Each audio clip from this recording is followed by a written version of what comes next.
àfọwọ́n fásitì náà dasmith pé àwọn náà ò dé ó déédéé pẹ̀lú ọlọ́run ó sì lépa báyà ìyàtọ́já pé gbogbo mẹ́tẹ̀ wọ́n pẹ́ láyé tí wọ́n máa wò pé àárọ̀ ládébẹ̀ ní àbọ̀sà. àmọ́ mo fẹ́ lọ gẹ́gẹ́ ní pé ọlọ́run sọ bá ń fa nàbí àwọn àfa làwọn wá débẹ̀ pé àlẹ́ àbíyá. mas'alatul ulama ani ulil azmi. àwọn ni mas'ala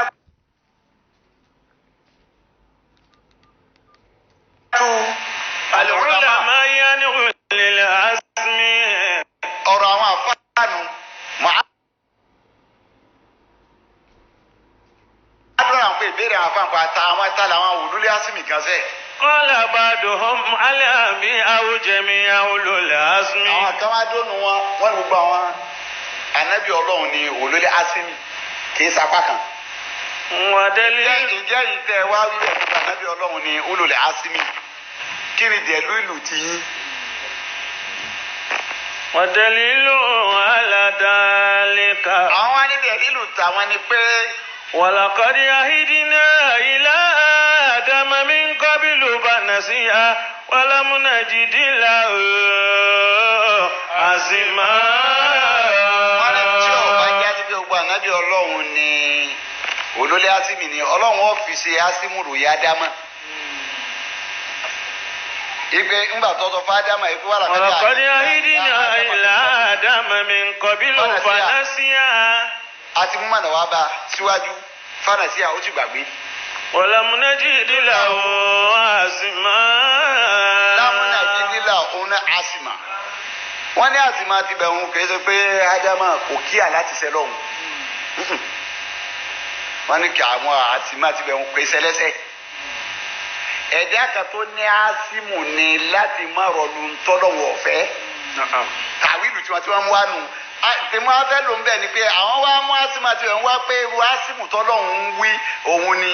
àmọ́ amarrajih. èyí tó wọ̀ lákàyè. anna al-ulama qalu bi anna adada ulil asmi kamsatun. gbogbo ọjọ́ tó o bá ti fẹ́ gbé kọ́ ìdá kalẹ̀ kọ́kọ́ lọ wọ Al-Qur'an dáadáa. lákàyè kan ò lè tán pa Al-Qur'an kíkà ní lákàyè ẹnìkan mú àbí bó ṣe yẹ kó rí nìyí tí ọlọ́run sì ti sọ̀rọ̀ kalẹ̀ kí lákàyè wá borí ọ̀rọ̀ ọlọ́run ló kọ́kọ́ sálọ díẹ̀ náà. àwọn táwọn wá dórí pé wọn ò ju márùn lọ gbogbo ànábì ọlọ́run kọ́ ni ulul azmi mina rusuli. àwọn ní wọn ò ju márùn péré lọ. ayé Al-Qur'ani méjì lọ́wọ́ bá tiẹ̀. tí a bá fẹ́ pé ulul azmi márùn ni wọ́n ní àwọn ju márùn wọ́n sọ fún wọn ò ju márùn lọ. pẹ̀lú ayé Al-Qur'ani méjì tó bá tirẹ̀ kí láyé Al-Qur'ani kí lálẹ́ àkọ́kọ́. shara'a lakum mina ad-dini ma wassa bihi Nuha.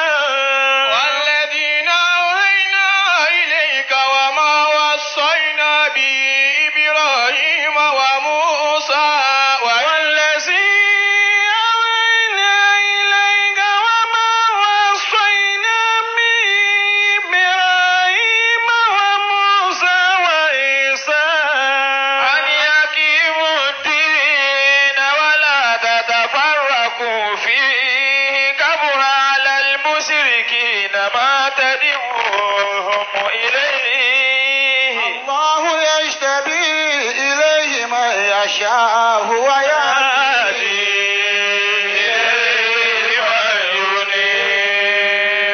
ayé alákọ̀ọ́kọ́ ni tí fíjà pé ńgbà tọ́lọ̀ ń fẹ́ dàpọ̀ wọn ò ju márùn lọ. shara'a lakum mina ad-dini ma wassa bihi Nuha. òfin àwọn ọlọ́run ọba tá a ṣe nínú ẹ̀sìn èyí tá a fi ránṣẹ́ sí Núhà.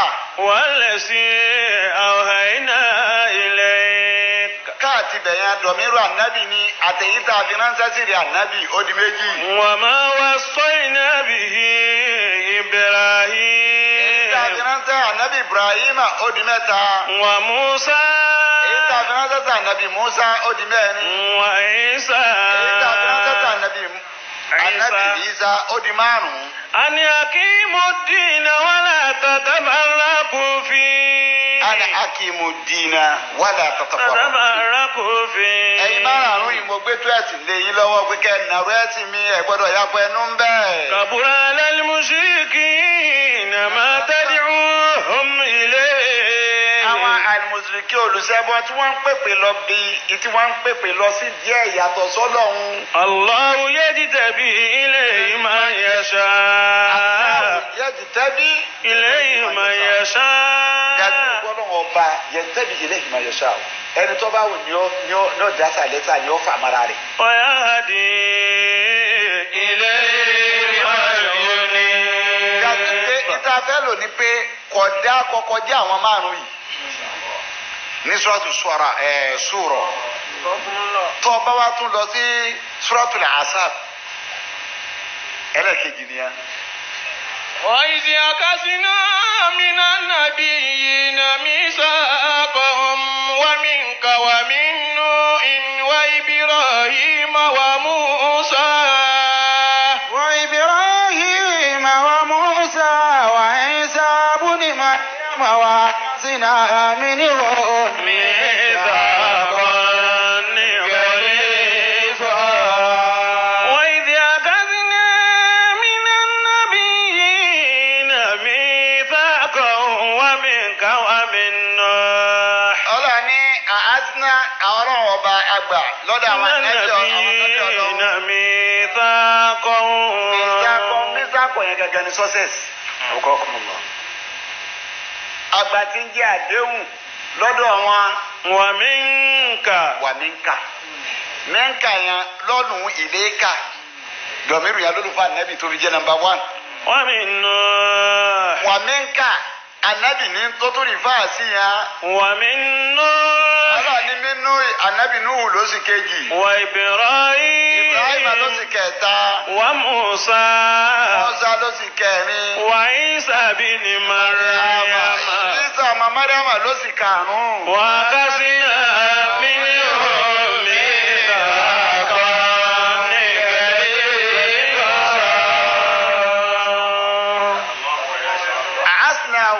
أخذنا منهم ميثاقا غليظا. àdéhùn tá a gbà lọ́dọ̀ wọn tó tóbi la àdéhùn tá a gbà wọn kò dá kọ́kọ́ jẹ́ àmàrún yìí. olùlẹ̀ asmi Mina rusul. jàpé àwọn márùn yìí náà ni wọn lè ju márùn lọ. bí àwọn apá kan àfa bá sọ pé gbogbo ànábì Ọlọ́run ló lulẹ̀ asmi àwọn márùn lọ́lọ́run júwe fún wa. ó sì tún èyí àbí mẹ́ẹ́ àyà méjèèjì yìí ọ̀bọ̀ wá kílẹ̀ rẹ̀ àyà tó fi ṣe mọ́tíláà tó fi síde gan ó ti kílẹ̀ ọ̀rọ̀ yìí pé fasbir. Ama sabara ulil azmi minar rusuli. nínú wọn ni kìí ṣe gbogbo wọn ni minar rusuli. so Ọlọ́run ọ̀wá ní sọ̀rọ̀ ká má bàbẹ́ nítorí mo píkì amárànú yìí pé àwọn eléyìí ni hululásímì tí a bá ní àwọn èèyàn tí wọ́n ní determination pé èèyàn wà determine wọ́n determine pé èèyàn tó dìtẹ́ àwọn people tó àwọn tó ń sọ ìmáràn tó ń sọ wọ̀ yìí àwọn èèyàn àwọn òun ni àwọn dẹ̀dá tó ní strong mind wọ́n wà determine kí wàá ní tí wọ́n fi rí bẹ́ẹ̀ bọ́lá bá ti wá sọ̀rọ̀ kalẹ̀ ibẹ̀ làwọn onímọ̀ wa ṣẹ́ sí pé Ọlọ́run ò ní sọ tí ò sí ẹja wá ètò wíwùn lára wọn ìtọ́lọ̀ ń wá wí lára ẹnì kọ̀ọ̀kan wọn láwọn atọ́wọ́bọ̀ ní Al-Qur'an ìgbà tọ́lọ̀ ń jóye wa yí pé àwọn ànábì Ọlọ́run àwọn márùn ni wọ́n tọ́wa ni àwọn márùn yìí o àwọn lòun rí pé ẹ̀mí wọn yí gan nígbà tí ó wá síde wọn ó wá náà ànábì Nuhu nẹ̀rẹ̀ àkọ́kọ́ ànábì Nuhu ó wá rí bẹ́ẹ̀ kò rí bẹ́ẹ̀ àyà tá à ń fáwọn náà lápadà sí o ìgbé wọ́n laqad arsalna Rusulan laqad arsalna Nuha. ولقد أرسلنا نوحا إلى قومه إلا فرارا. Duaya dáwà ni duaya o pèpè tí ń pè wọ́n ní. aṣọ ọmọ mẹ́ta polówó ọyọ ọmọọrọ̀ ajé ṣe wọ́n jẹ́ ọkọ̀ tàjú báyìí lọ ọlọ́run ò kọjọ́ tínú wúlò ń bẹ̀ ti pẹ́ jù àwọn wo lọ́ wá ń kójọ yìí ó ní hà kí ló tún fẹ́ ṣe. كلما دعوتهم لتكبر لهم ọ̀nà ó ní ìbá wọn jà ìdí ń pè wọ́n fún náà pé mo fẹ́ tọrọ àforíjì fún ọlọ́dọ̀ rẹ ọlọ́run ìdí wọ́n tún ṣe fún mi kó wọn قالوا أصابعهم في آذانهم wọ́n wà mọ́mọ́ níkà wọ́n wà á tì bọnu etí wọn torí pé wọn ò fẹ́ gbọ́n tí ń wí. واستغشوا ثيابهم ọ̀dà fóònù mi ga tí wọ́n ti kọwọ́ bọnu etí wọ́n tún gbọ́hùn mi wọ́n tún wá lọ múdúfẹ́ wọ́n tún dà borí torí pé wọn ò fẹ́ gbọ́ mi. وصروا واستكبروا استكبارا wọ́n takú ni واستكبروا استكبارا ìsèkìbàrú wọn ṣe kọ́ńkínná ìsìkìbára ní ti ṣe kọ́ńkínná. ثم إني دعوتهم جهارا ó ní kò sí mi tí màá ti ṣe. mo bá wò pé àbí wọn ò gbọ́ ni mo bá tún bẹ̀rẹ̀ sí ní lọ́gùn. ثم إني أعلنت لهم وأسررت لهم إسرارا rárá mo pè wọ́n kọ̀kọ̀ lẹ́ẹ̀kọ̀ọ̀kan mo bá tún bọ́ gbagba pé bá torí pé mi ọlọ́run lẹ́yìn ìgbà mo bá tún bẹ̀rẹ̀ sí ní kéde mo tún kéde mo tún da aláàgó mo tún la ọgbẹ́ ẹwẹ́ wá gbọ́rọ̀ ọlọ́run olùwọ́ bí ìṣe ń ṣe tó yìí. ثم إني أعلنت لهم وأسررت لهم إسرارا وقلت استكبروا ربكم إنه كان غفارا. mo pè wọ́n ní gbangba mo pè wọ́n jẹ́ńjẹ́ mo làwọn sókè yíntì náà ni o nítorí àwọn ọmọ pè ní ìwúlò láti mú ní àrùsùlù nù ìsàforítì ni ó ní tí ń sọ fún wọn náà ni kì í ṣe pọ́rọ̀ mi le wáàsí mi ò le ìháná fún wọn ìbá tí wọn jẹ́ mo ní fàkúlìtù. استكبروا ربكم إنه كان غفارا. ìwé fún wa ni pé ìwọ̀n tẹ́ ń ṣe yóò dà ìsèkì rọ́bà kúnà wúkánà gàfárà ẹ máa tọrọ àforíjì lọ́dọ̀ ọlọ́run ọba ọba tí fèrèjì ń lọ lọ́hùn. يرسل السماء عليكم مدرارا ṣé ọlọ́run ọba ni wọ́n máa so omi kalẹ̀ fún yín ní sámà. ويمددكم بأموال وبنين. gbogbo èyí tẹ́ ẹ ń sọ́ọ̀tì ẹ̀ ní sọ́ọ̀tì mọ́ náà máa ṣàlékún owó yín yóò máa ṣàlékún ọmọ yín. ويجعل لكم جنات ويجعل لكم oko yín ti jóná hàn oko yín ò ní jóná máa. ما لكم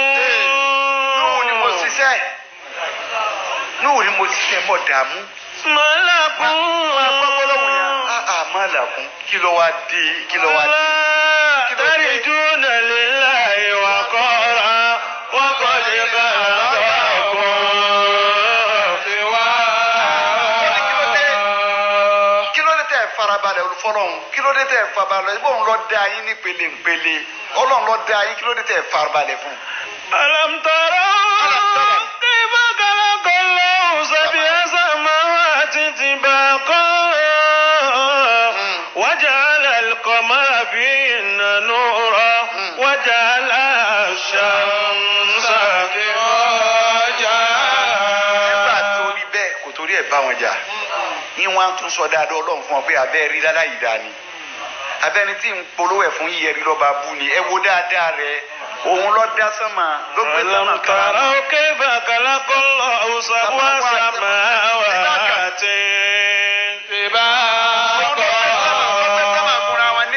pele fún yín.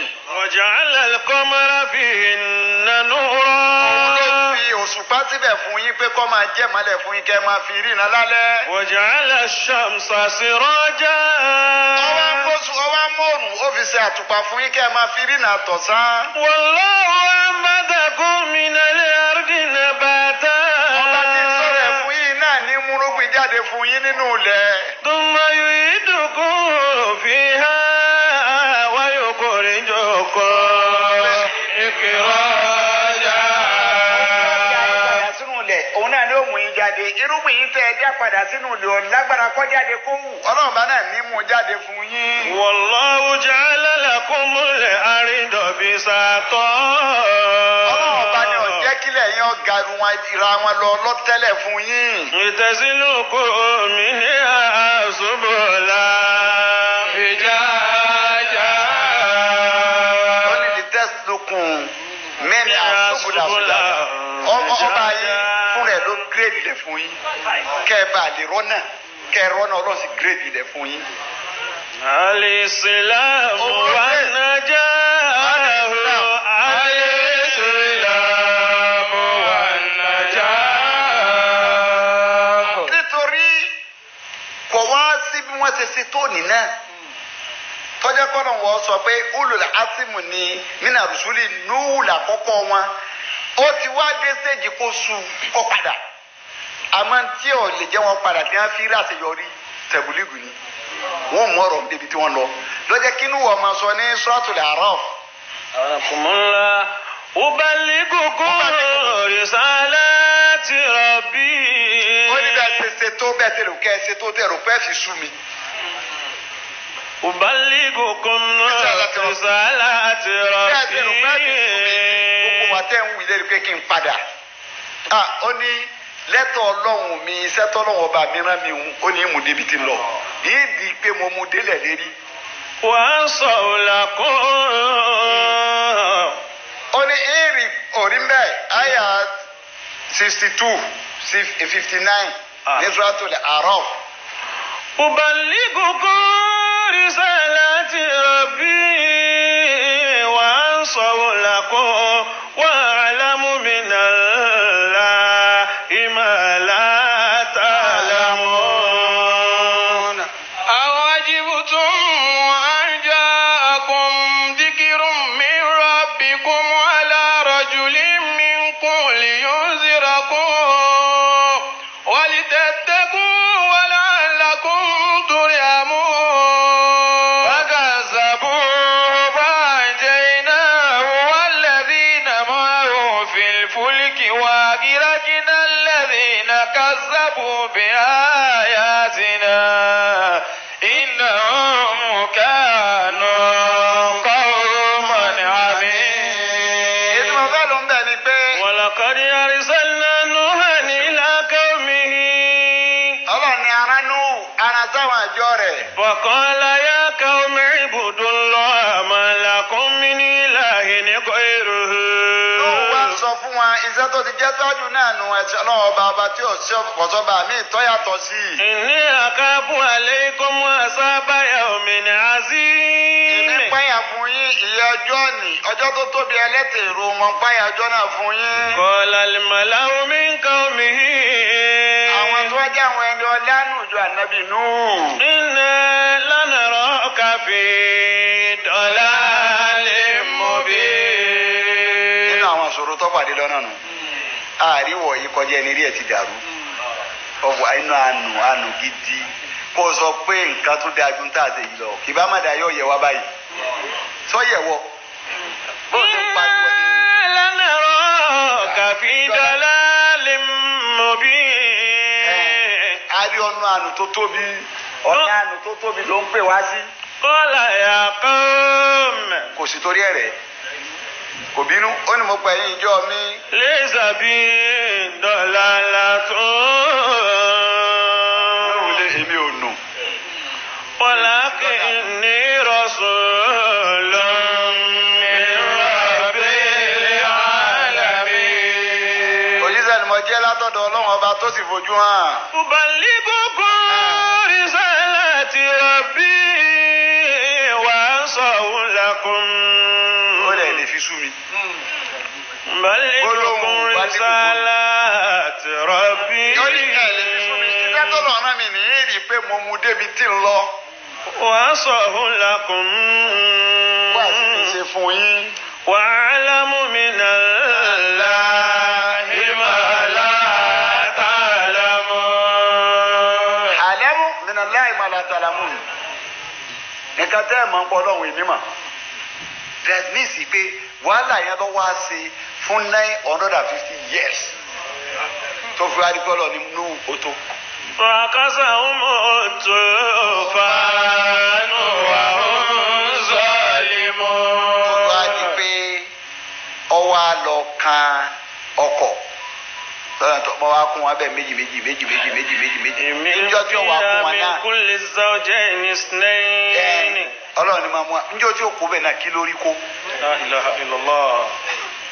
ǹjẹ́ gbogbo adúrú wàhálà ìwọ̀n náà ní ànábì Nuhu ló ṣe gbogbo ìṣòro tó kojú rẹ̀ tí Ọlọ́run bá ti fún ní àwọ̀dù kan máa bẹ nínú olórí ásímì nínú rúṣùlì.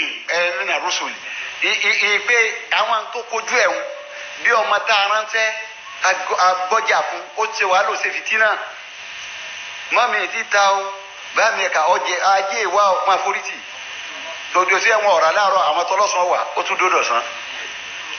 báwo ni bákan náà ni dódò àwọn alálẹ́ ajé ọ̀wá wá ilẹ̀ wa ń sú àánú abiyamọ wa ṣe pé ọ̀hún yóò ní gbé máa bọ̀ wálé ọlọ́run ọmọ ajé wa lọ́la irú bẹ́ẹ̀ lọ́run wa sọ fún Nuhu pé ń bò odó láàárọ̀ wọn ọ̀rá odó lọ́sàn-án wọn ọ̀rá alẹ́ náà tún ní wọn ọ̀rá máa bọ̀ wálé.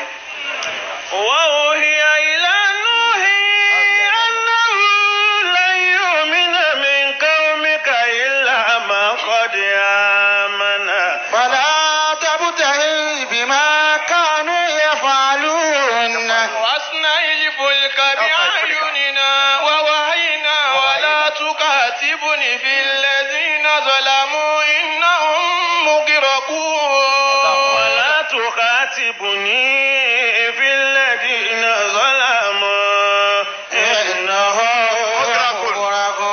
Ọlọ́run máa bọ̀ àmọ́ ọba tí wàá dé má bàa mi sọ̀rọ̀ pa àwọn tí ó tẹ̀rí mu mọ́ o níjọ́ tí ó wàá dé náà kí lórí kó àmọ́ lọ ní o tiẹ̀ gbìyànjú okú ọmọ ṣe okú àfaradà mi ọ̀rọ̀ mi náà lọ sọ tó yìí ó ní sàlámù alánà sàlámù alánà Ọlọ́run ní kí ọ ní kíkí ló kù kí n kí ọ bí gbàtà bí amadé tó ti yà ṣé mọ́mí ìtumọ̀ pa tí a fowó lẹ̀ náà wá jẹun náà lámùní alánú Ọlọ́run wá ní sàlámù sàlámù alánà Ọlọ́run mo kí ọ ò Nuhu. ǹjẹ́ Ọlọ́run bá lọ sọ bẹ́ẹ̀ ó ní mo kí ànábì Nuhu ládùúgbò wàhálà tó ṣe yìí ó kí ẹ. Ọlọ́run mo kí ọ Ọlọ́run mo kí ọ fídíò àlàmì nínú gbogbo ayé mo kí ọ ọ̀rọ̀ mi náà lọ dààmú tó báyìí sí.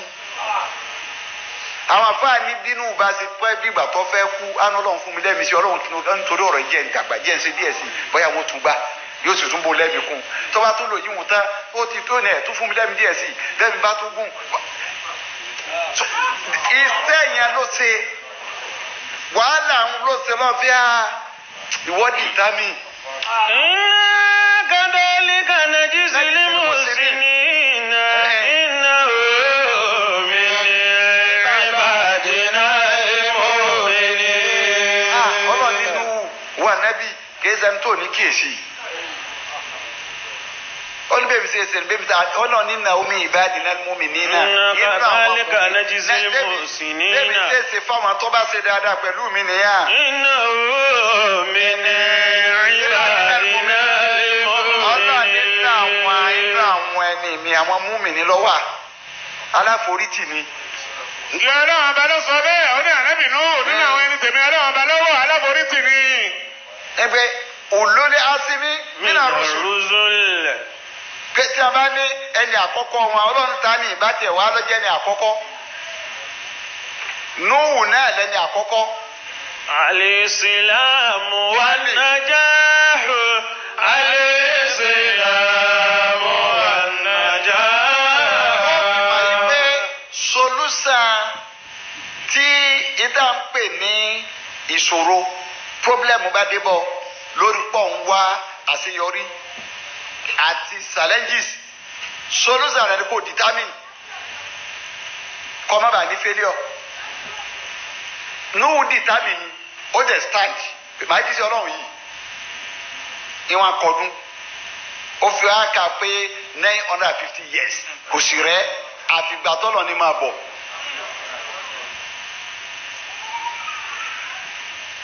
bẹ́ẹ̀ wá ní tọ́ba lọ́dọ̀ anabi Ibrahim عليه alayhi salatu wa salam السلام òun náà jẹ́ kan náà àwọn ulul azmi من الرسل. bàbá rí máa fún Ibrahim ká lọ sí pé wàyí وإذ ابتلى إبراهيم ربه بكلمات فأتمهن قال إني جاعلك للناس إماما قال ومن ذريتي قال لا ينال عهد الظالمين وإذ جعلنا البيت مثابة للناس وأمنا واتخذوا من مقام إبراهيم مصلى وعهدنا إلى إبراهيم وإسماعيل أن طهر بيتي للطائفين والآكفين وركع السجود وإذ قال إبراهيم رب اجعل هذا بلدا آمنا وارزق أهله من الثمرات من آمن منهم بالله واليوم الآخر قال ومن كفر فأمتعه قليلا ثم أضطره إلى عذاب النار وبئس المصير. Ànábì Ibrahim عليه السلام alayhi salam òun ni ẹlẹ́ẹ̀kejì nínú àwọn ulul azmi mina rusuli nínú àwọn tọ́já sí pé wọ́n determine nínú àwọn abẹ́ ọlọ́run ọba tíjà pé tá a lè sọ pé wọ́n ní strong mind wípé iṣẹ́ yìí àmúdébi tá a lọ ni nǹkan kojú wọn wọ́n sì fèsì ẹ̀. inú tó kojú Ibrahim ni pé àbárí káwá wà nábì Ibrahim ọlọ́run ní. وإذ ابتلى إبراهيم ربه بكلمات ọlọ́run ní torí pé Ibrahim ó fẹ́ ṣàṣeyọrí àwa ní nǹkan kọ lù ú pé a fi nǹkan kọ lù ú adéhùn. بكلمات فأتمهن àwọn àfáàní bí kẹlímátì tọ́lọ̀ ń wíwùn ẹnu àfọkù lérí àwọn àfáàní ọgbọ̀n àdánwò ni pé ntọ́ takùrọ̀ àwọn sàlẹ́ǹsì tó ní 30 ni àwọn kan ní 10 ni èwo lọ́rọ̀ ọ̀run bẹ́ẹ̀ ok wá jẹ́ kí n wá sọ fún ọ káwa náà wá fẹ́ ka gbogbo 30 àti fẹ́ ka 10 wájà mẹ́yọ̀ kan inú tó kojú Ibrahim torí pọ́fẹ́sà àṣeyọrí náà ni inú ẹyọ kan tó kojú ẹ̀ wá lọ sí Suratu Sofat sí wọlé gbà á odidi àfóhùnwàsí tó sì lóhùn sí lọ́hùn wọ́n sì mọ ọlẹ́ni ọlọ́hùn ọwọ́ awọ́ ọmọ òrí ẹyọ kan tó ní wọ́n á ní ọlọ́pàá.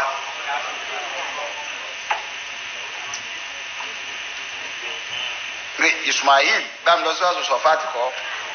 وقال إني ذاهب إلى ربي سيهدين ربي هب لي من الصالحين فبشرناه بغلام عليم فلما بلغ معه السعي قال يا بني إني أرى في المنام أني أسبحك فانظر ماذا ترى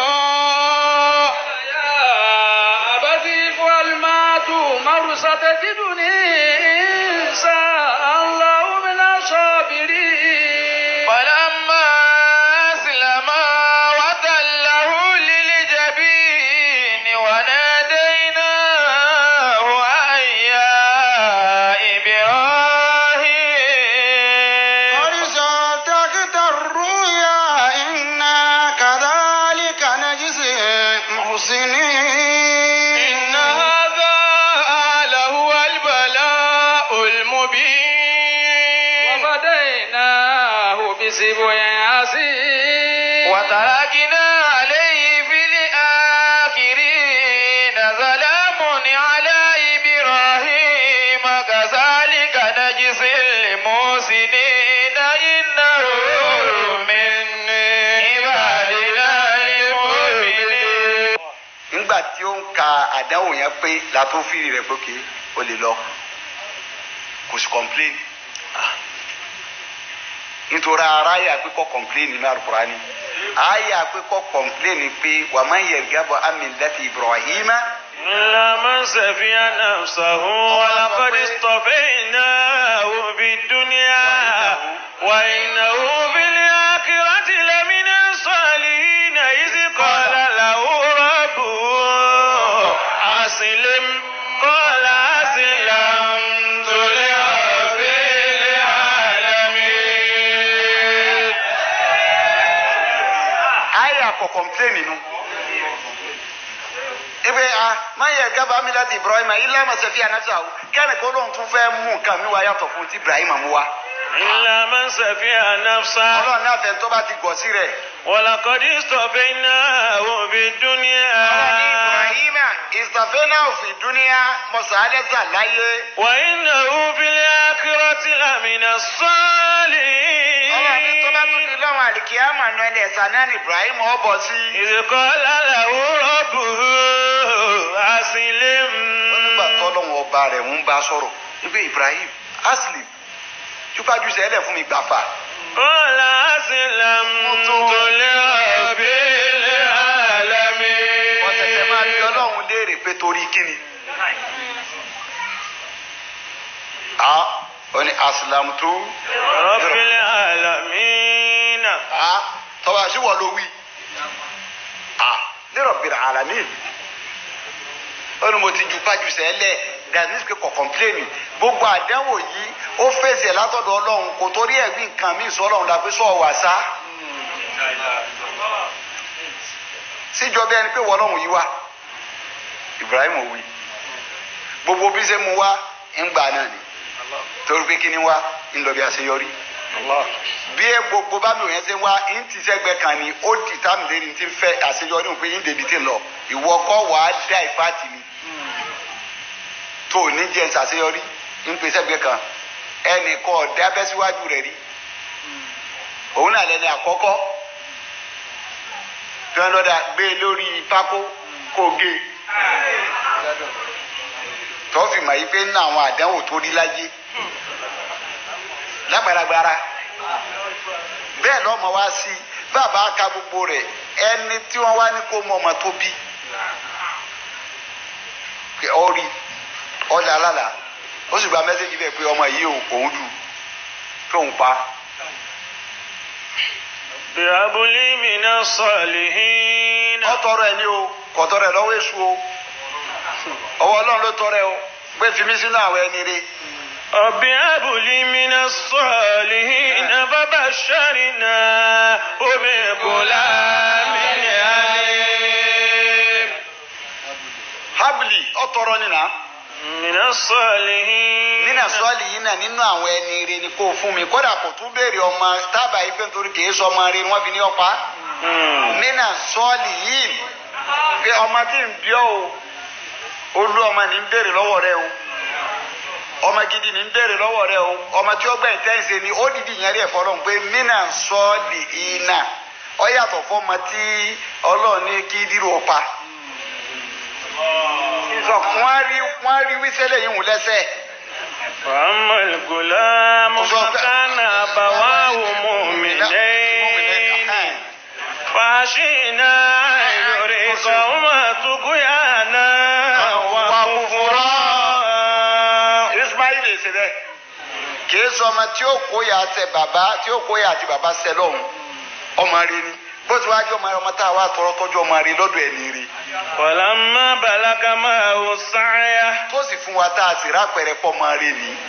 غلام حليم wọ́n dẹ́gbà àwọn arìnrìn ìdùnnú ń hùwà dùnnú ó fi wá jìgìrì pa.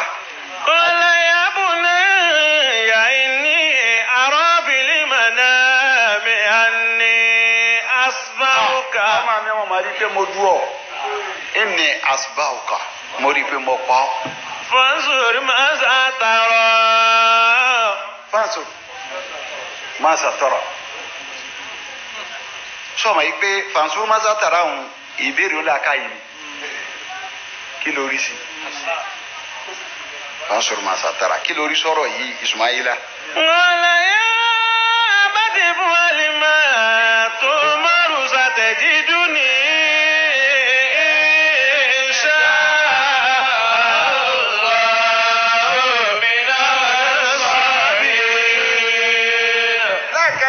Ismaila bá sọ fún. Ya abat.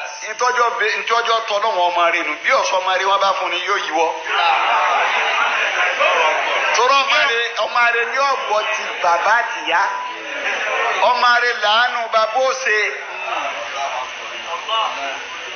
Ǹjẹ́ òun tó jẹ́ ọ̀tọ́jọ́ tọrọ ọmọ lọ́dọ̀ ọlọ́run ọba nù ni? Ọmọ rẹ̀ òun náà ní ọ̀gbọ́ ti yá rẹ̀ àti bàbá rẹ̀ ọmọ rẹ̀ nù. Òun wá ní bàbá mi. Bàbá ń béèrè pé àbẹ́mà tí mo lánìí. Kí lórí sàlá yìí? Ó sọ̀rọ̀ pé kí lórí sàlá ní bíléèrè. Ó yẹ kó máa bíléèrè pé irú àdáhùn bàbá mi kò sọ bẹ́ẹ̀. Ó ní if al. Ma tumar. Tí wọ́n pa yín láṣẹ ni ẹ tètè ṣe. Satajiduni inshallah minas sabirin. Sọ̀rọ̀ pé àkàsí Ismaila kún àwọn òlúlé Asimi ni Asimu ń bẹ lára ẹ̀ tiẹ̀ náà. Ǹjẹ́ àkàtí Ismaila máa òlúlé Asimi ni Asimu ń bẹ lára tiẹ̀ náà? Ẹ̀mí tiẹ̀ náà yí. Satajiduni inshallah minas sabirin. Ó ní ọba mi mádàmú tí wọ́n ní òṣè ni ọlọ́ṣẹ́ ọba mi nínú àwọn tó ní sùúrù. Kò ní dàmí dàmú o. Falamma aslama watallahu liljabin. Ọlá nígbà tí bàbá àtọ́mọ tí wọn ọ̀jà míyàn làmá ásílàmá. Nígbà tí wọn wá jà míyàn Súnmẹ́lẹ̀ ọ̀jà míyàn Ibrahim ọ̀jà míyàn tí wọ́n jupájú sẹ́lẹ̀ fẹ́mi Ọlọ́run. Wa nadaynahu ya Ibrahim. Ọlá nílẹ̀ kan náà mo bá lọ́gùn yìí máa ń pe Ibrahim mo ní Ibrahim. Qad saddaqta ru'ya. Alátọ̀ láàyè alátisẹ́. Inna kadhalika najzil muhsinin. Ọlá ní Ibrahim òkú ọmọ ṣe báwọn ẹni gidi ṣe ló ṣe fẹ́mi Ọlọ́run ni. Inna hadha lahuwal bala'ul mubin. Ọlá nílẹ̀ yìí tí mo ṣe èyí tí mo fi kàn yìí bala'ul mubin yìí tí ń má dẹ́wò wá àmọ́ kò sí ètò ga tó lẹ́yìn tí mo fi kàn yìí. Wa fadaynahu bisibhin azimin wa fadaynahu bisibhin azim. Fadaynahu bisibhin azim. Ọlọ́run ni mo bá fi àgbò tó tóbi mo bá fi rọ́pò. Fadaynahu bisibhin azim. Níbi ń jásí pé ẹni tí ó bá máwọn èèyàn soríire dàbí pé ẹ̀dá tí ó la àwọn èèyàn tá à ń pè ní sọ́sẹ̀sì ni ìwọ tó bá fẹ́ mú wọn débẹ̀ ó dìtámì ni o bí Ibrahim ọba dìtámì ọmọ rẹ̀ àbá máa padò ní. determination àtàná Ibrahim níjọ́ yẹn ló pin ọmọ lọ́sọ̀ọ́ dẹran. وفديناه بذبح عظيم وتركنا عليه في الآخرين. Ọlọ́run ni mo fún ọ lágbòrọ́pò òṣèun tọ́lágínà bíi àárín Ọlọ́run látò ní ìtúbọ̀ mọ́mọ́ ẹran ní ìmọ̀ àgbà kọ́ máa jẹ́ pé àwọn tó bá tẹ̀lé ẹran náà wọ́n máa pa. Salamu ala Ibrahim. Ọlọ́run ni okú ọmọ ṣe mo kí ọ okú ọmọ ṣe nù sílámù yìí o salamu. Ala Ibrahim. Ọlọ́run ni mo kí wọ Ibrahim. Kadhalika najzil muhsinin.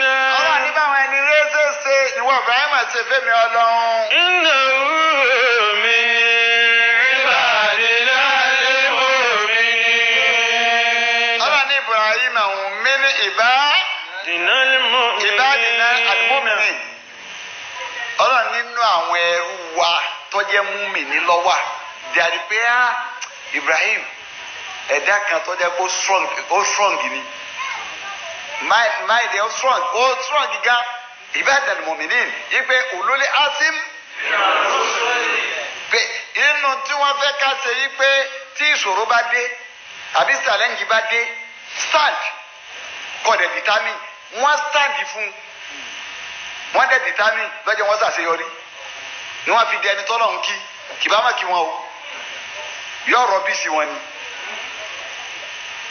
nítorí pé àtirú ẹni tí ìṣòro bẹ́ẹ̀ wá tí ó ti stand tí ó sì determine Ọlọ́run rọ́bì sí ẹgbẹ́ yìí ni ṣé bá dáhùn wọn gbé báwọn tí wọ́n ní sí jùlọ lé Ádámà àdánwò ni nà á. Fasajadu lillahi Iblisa lam yakun minas sajidin. forí kalẹ̀ lábẹ́ ẹ̀kúnmínà sáájì dínà òun nìkan ni forí balẹ̀. قال ما منعك ألا تسجد إذ أمرتك ọlọ́run wa ní kí ló kọ̀ fún ọ tọ́lọ̀ máa sọ pé Ibrahima ẹni rẹ ni ọgbàfà téèyàn ọba wa máa yí rẹ ọwọ́ a máa yí ẹni tí ọgbàfà fọlọ́run tí wọ́n á ń bọ́ lọ́run rojọ́ owó ọ̀gbà àìgbà wọn náà tó wá ń sọ pé kí ni nǹkan tó kọ̀ fún ọ lẹ́ni tí mo ní òṣè tó fi ṣe. قال أنا خير مني ó lé lé ìyá Ádámà èmi lóore jù lọ.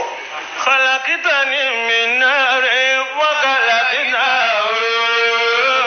من طين. ó ní ta ni inú ńlá ló ti dán ọmọ ibi tó ti dé mi ni ibi ńlá ló ti dán ọmọ adélé yìí ń bi àròfọ̀. قال فاهبط منها فما يكون لك أن تتكبر فيها. fábìtì mi ni àjáde. فما يكون لك أن تتكبر فيها. kó mbẹ ọ̀rọ̀ bí ṣe. فاخرج إنك من الصاغرين. ọ̀rọ̀ jáde fọ́ọ̀rù tí wọ́n bá sọ fún ẹ pé ọ̀rọ̀ jáde síta yọlọ ni kó ìfẹ́ rí ọ iná kàmínà sọ gírìn ó tún sí òjé èèyàn yìí má látòní lọ ó ti dè èèyàn yẹyẹ lọ́dọ̀ èmi Ọlọ́run ọ sọ kalẹ̀ bẹ́ẹ̀ ló sì fẹ́ nàró ẹ̀ ni o kọ̀ páàsì ni. ǹjẹ́ ọlọ́run ọba ó fẹ́ nàró rẹ̀ ní àmọ́kọ̀ páàsì látara pé kò ní ásímù. àmọ́ gbàdé ò ti sí asimu tí ó sì stand kò jẹ́ kó sọ síìdì asimu tá ànábì Ibrahim ní tọ́jà stand lọ́jẹ́ kó dẹni tí wọ́n kí àmọ́ òun ní òun wà dẹni ebú ọ ti dẹni ebú látò lọ ó ti dèyàn ẹ̀yẹ tó dẹni kátà àmọ́ kan àfojú kọmọnáìsẹ̀ àní fojú ìwó má láwùjọ. قال أنظرني إلى يوم يبعثون قال إنك من المنظرين قال فبما أغويتني لأقعدن لهم صراطك المستقيم ثم لآتينهم من بين أيديهم ومن خلفهم وعن أيمانهم وعن شمائلهم ولا تجد أكثرهم شاكرين. ìtọ́gbẹ́ yìí ti ẹnu torí pé kò rọ́jú ẹni tó rọ́jú bá ń padà sọ̀rọ̀ Ibrahim abẹ lọ́yẹ ká sùn sí. إنه من عبادنا المؤمنين إنه من عبادنا المؤمنين سلام على إبراهيم كذلك نجزي المحسنين إنه من عبادنا المؤمنين. Assalamu alaikum wa rahmatullahi wa barakatuhu. In continuation of yesterday's lecture, that anybody that intends to succeed must learn from the mistakes of the past. Prophet Muhammad was advised to be patient like the Ulul Azm, the 5 most determined prophets of God. Number 1 of them is Prophet Nuh. Prophet Nuh was a determined prophet who served his community for 950 years, as referred to in the Holy Quran. He called upon them in the morning and the night, day and night. He preached to them. The latter did not listen to him. All they did was only continue to be disobedient to Prophet Nuh. In spite of their disobedience, Prophet Nuh continued to tell them that God is a God of mercy. This is the preparation of God for you. God created sun. God created water. God has given you so much. God prepared the land for you to live. God brought out food for you from the land. Continue to serve God. Believe in God. Seek forgiveness from God. All I'm calling you to is to just seek forgiveness. But they refused to listen to Prophet Nuh. They continued to disobey him. In spite of their disobedience, Prophet Nuh made sure that he brought the message of God sent him to the zenith of that message by making sure he tells them, even when at the end of the day, God told him that, no, you've done the best you can. Come back, build an ark, put some of them in it, and you come back home. God, at the end of that sojourn, God invited and summoned Nuh to come back home. But He said, Salamun ala Nuhin fil alamin. God says that I am saluting Nuh for his courage and determination, for his determination to succeed with my message. That is why I saluted Nuh. If you are determined, it may be rough from the beginning, but at the end of the day, you will be saluted by God. The same thing happened to Prophet Ibrahim. Prophet Ibrahim, a messenger of God without a child, was eventually given a child. And that same child, God says, give it back to me. I need that child. Slaughter that child. Ibrahim said to his God, I will do that. Ibrahim had asked his son, are you ready for this? The son says, Father, go ahead and do what you have been instructed to do. Ibrahim was determined to slaughter his child. But because of the determination of Ibrahim to serve God, God now told him that when I saw that him and his son were ready to serve me, I decided to let go and replace that boy with a ram. And because of the determination of Ibrahim, today we slaughter not our children. If he wasn't slaughtered, if he wasn't determined, like Monashe Farouk says, we probably will be slaughtering our children today. This is the benefit of being determined. Anybody that intends to break through in life, you must have a very strong mind. You must have a very strong action to make sure that whatever you come across, whatever pain you see, whatever difficulties you see, whatever challenges you come across, as Ibrahim came across that challenges to slaughter his own son, but eventually because of his determination, he did not do that. God forgave him and asked him to slaughter a ram. This is the reason why Maulana Sheikh Farouk is saying that Islam as success is our discussion this year, and there are so many rudiments and ingredients needed for success. Some of it is patience, determination, and action, and a very strong mind to go ahead in spite of whatever you come across. I remain yours.